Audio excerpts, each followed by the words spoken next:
Hola, ¿qué tal? Mi nombre es Carmen Itzel Álvarez Estrada. Estudio en la Universidad Tecnológica del Sur del Estado de México.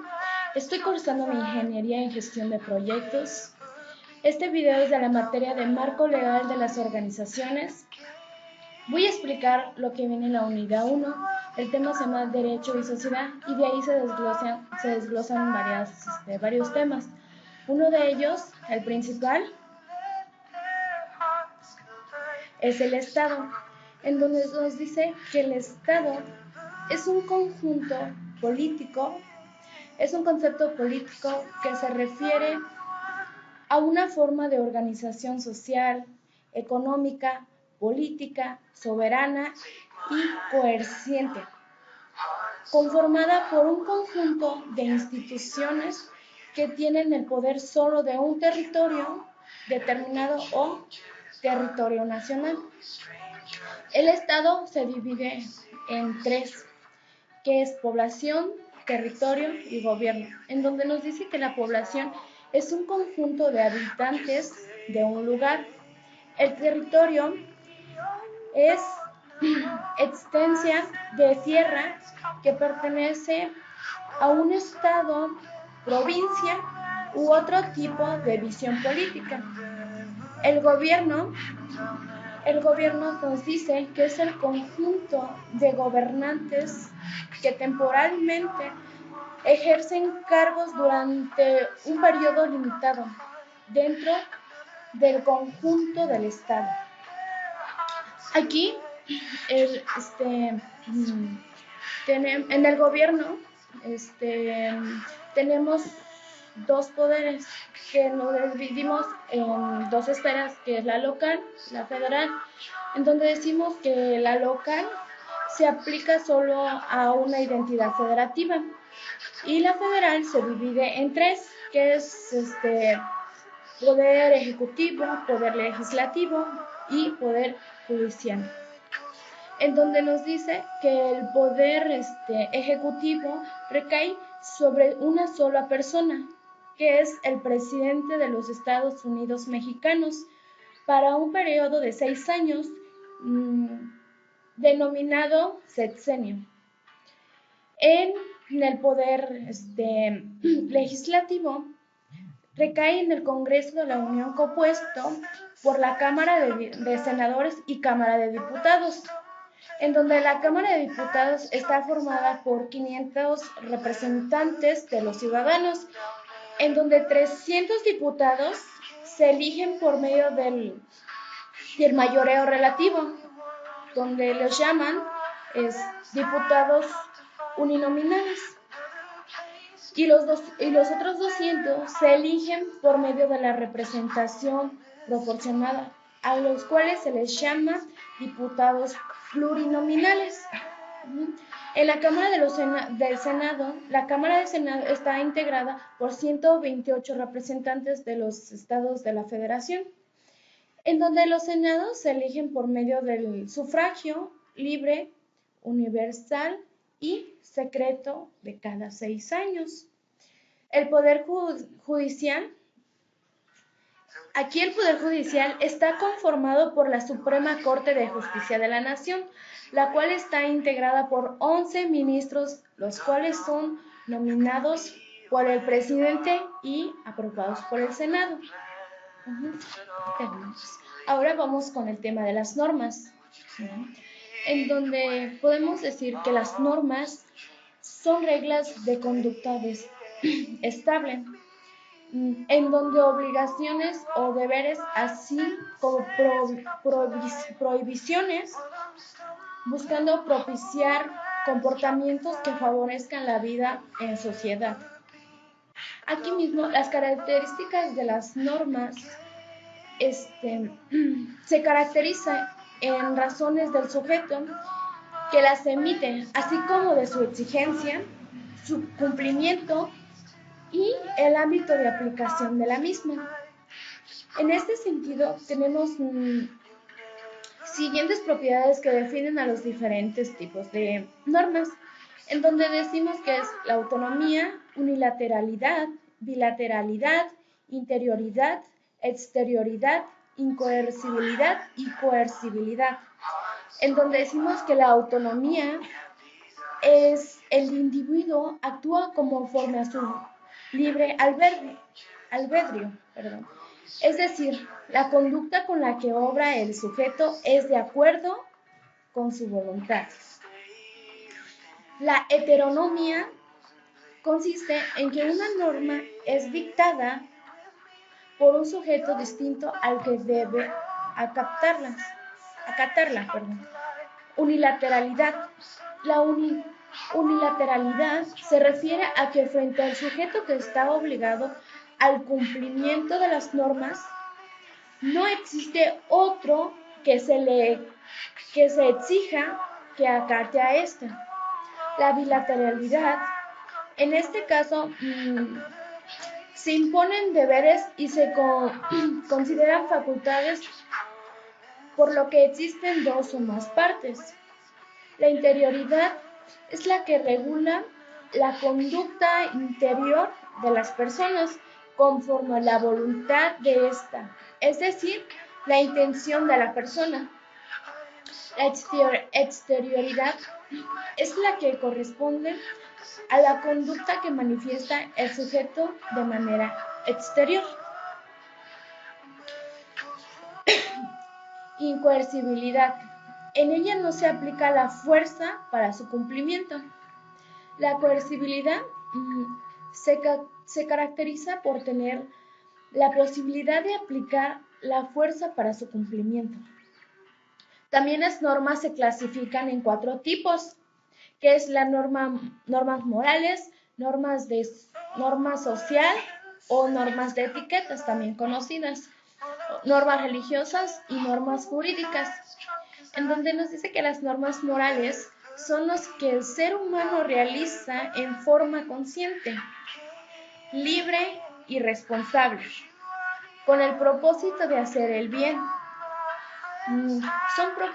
Son propias del ser humano y su sanción en caso de incumplimiento hemos de responder a nosotros mismos, y la sanción o castigo es el remordimiento de conciencia.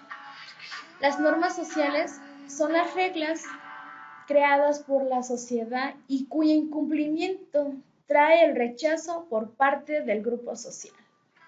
Las normas religiosas son elaboradas e incumplidas por la divinidad y regulan la conducta del hombre, señalando sus deberes para Dios. Estas reglas se encuentran en los libros sagrados de la religión correspondiente. Las normas jurídicas tienen como objetivo la regulación de la conducta para con el demás a fin de organizar la vida social, previniendo los conflictos y dando las bases para la sociedad. Estas normas las podemos encontrar en los códigos, reglamentos y decretos. Pasamos con el siguiente tema, que son las ramas del derecho, en donde las ramas del derecho tienen por objetivo la distribución de sus normas grupos homogéneos. Las que se han formulado hasta ahora son son 3, y se encuentran contempladas en 2 teorías, en donde es la teoría bipartita y la tripartita, en donde la teoría bipartita se encuentra el derecho público, el derecho privado, y en la teoría tripartita se encuentra el derecho social. En donde el derecho la teoría bipartita, es una clasificación muy antigua que en nuestro tiempo ha sido seriamente objetada. Los orígenes de esta clasificación se encuentran en Roma. Existía realmente el derecho romano, una distinción bastante precisa de estos conceptos. El derecho público era el derecho del Estado y el derecho privado era el derecho particular. El derecho público es aquel que rige las relaciones de los estados entre sí, en el orden interno o externo, y se establece entre los diversos órganos de Estado. Cuando cuando éste enfrenta a los particulares actuando como soberano. Y está constituido por 5 derechos, que es el derecho constitucional, el derecho administrativo, el derecho procesal, el derecho penal, el derecho internacional público, en donde el derecho constitucional es el conjunto de normas jurídicas relativas a la estructura fundamental del Estado, a las funciones de sus órganos y a las relaciones de estos entre sí y con los particulares. El derecho administrativo es la rama del derecho del público que ocupa de la regular el funcionamiento de los órganos ejecutivos del Estado y la prestación de los servicios públicos. El derecho procesal es el conjunto de normas que regulan la actividad jurisdiccional del Estado para la aplicación de las leyes de fondo, y su estudio comprende la organización del Poder Judicial, la determinación de la competencia de los funcionarios que lo integran y la actuación del juez y las partes en la sustanciación del proceso. El derecho penal, conjunto de normas jurídicas que determinan los delitos, las penas que el Estado impone a los delincuentes y las medidas de seguridad. El derecho internacional público es el conjunto de normas jurídicas y principios de cumplimiento obligatorio que fija los derechos y los deberes de los estados y rigen sus relaciones recíprocas. Después seguimos con el derecho privado, en donde nos dice que el derecho privado es el que rige las relaciones de los particulares entre sí y la de los estados actuando como particular. Como habíamos dicho, en el derecho privado está el derecho civil y el derecho comercial, en donde nos dice que el derecho civil es el sistema de normas de carácter general o común que regula las relaciones jurídicas de los particulares entre sí, protegiendo a la persona en sí mismo y en sus intereses, tanto del orden moral, es decir, la familia, como en el orden patrimonial, tales como pueden ser las propiedades, los contratos, en una parte considerable y las sucesiones. El derecho mercantil es el sistema de normas jurídicas que rige las actividades profesionales de los comerciantes, los actos de comercio y la actuación de las personas que lo relacionan, aunque carezcan de la calidad mercantil. Ahora vamos a pasar con la teoría tripartita, que aquí pertenece al derecho social. Pero primero les voy a decir qué es la teoría tripartita. Además de las ramas de derecho público y derecho privado, la teoría admite una rama más, que es la del derecho social, como ya les había comentado, misma que a continuación se la vamos a definir. Aquí vamos a decir que el derecho social regula las relaciones entre particulares y grupos sociales, y de estos grupos sociales entre sí y de estos con el Estado. Es estructurado las relaciones de los sujetos en plano de integración. Y está constituido por 2 derechos, que es el derecho del trabajo o derecho laboral y derecho agrario, en donde nos dice que el derecho laboral, llamado también derecho obrero, es el conjunto de normas jurídicas que rigen las relaciones entre trabajadores y patrones. El derecho agrario es el conjunto de normas jurídicas que regulan la tenencia, explotación y distribución de la tierra laborable, así como lo relaciona con el agua, los bosques y la ganadería. Este tema sería todo. Empezamos Continuamos con el derecho, con los de los derechos, en donde vamos a ver 4 derechos, que es el derecho positivo, el derecho vigente, el derecho subjetivo y el derecho objetivo, en donde nos dice que el derecho positivo es el conjunto de normas jurídicas que tiene fuerza obligatoria en un momento y un lugar determinado. El derecho vigente es el derecho promulgado y publicado y no derogado ni abrogado. Todo derecho vigente es positivo. El derecho objetivo es el conjunto de normas que forman el sistema jurídico positivo. Es decir, el derecho objetivo puede definirse como el conjunto de normas por las que se rige una sociedad. Y el derecho, por último, el derecho subjetivo, dice que, es decir, es el conjunto de facultades y poderes concretos atribuidos a un tribunal, a un titular, a cuyo arbitrio se remite su ejercicio.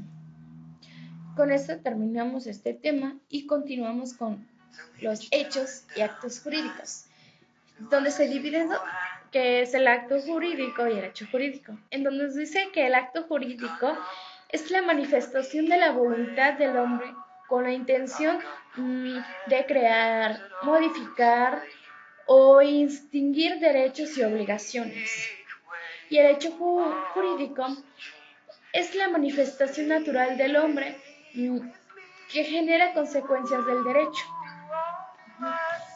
El siguiente tema es fuentes del derecho, en donde nos dice que una fuente es donde brota el agua. Entonces, componiéndola con la palabra del derecho y juntándolas, dice que fuentes del derecho es donde brota o nace el derecho. Y este se clasifica en 3, que es histórico, real y formales, en donde los históricos son aquellos documentos del pasado que contienen el texto de una ley. Un ejemplo de ellos puede ser el código de Hammurabi y la ley de las 12 tablas.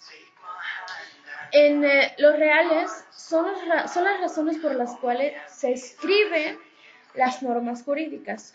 Un ejemplo puede ser cuando la creación del hoy no circula, con el fin de evitar o disminuir la contaminación. Las formales son los procesos de creación de la norma jurídica, es decir, los derechos que dan a una norma el carácter de derecho.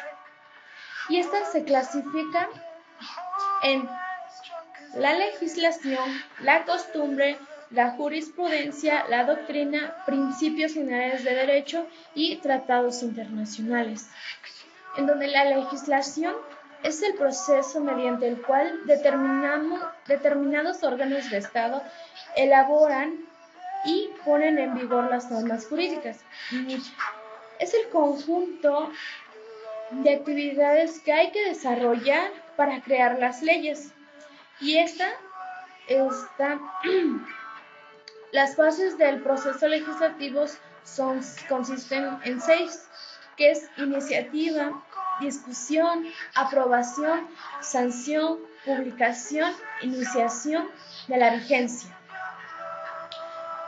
Luego continuamos con la costumbre, que dice que la costumbre es una manera constante y uniforme de actuar con los hombres con una colectividad y que es considerada como una obligación,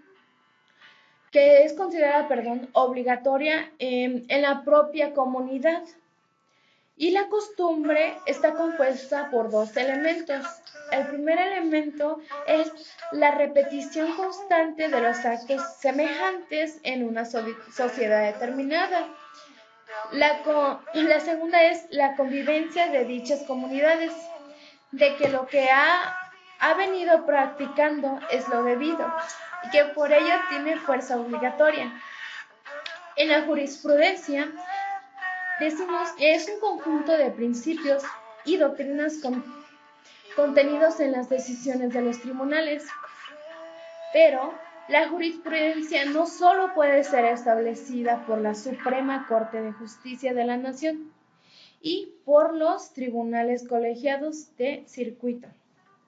La jurisprudencia de la Suprema Corte de Justicia se forma cuando se llevan dictados 5 resoluciones en el mismo sentido y deben ser aprobados mínimo por 17 ministros de la Corte. Pasamos con lo de la doctrina. La doctrina son aportaciones hechas por los estudios del derecho respecto a las normas jurídicas. Ahora vamos con la siguiente, que son principios generales del derecho, donde nos dice que son las verdades absolutas que admiten contradicciones, conocidas como máximas autoridades. Después siguen los tratados internacionales. Aquí son pactos o acuerdos suscritos por 2 o más naciones con el fin de proveer a las soluciones de problemas comunes, ya sea de carácter económico, carácter político o carácter jurídico, militar y cultural. Bueno, amigos, esto sería todo mi participación. Espero y les haya gustado y si se haya entendido un poco de lo que se está hablando. Ya. Iba a decir, dame like. Esa es mi seguidora.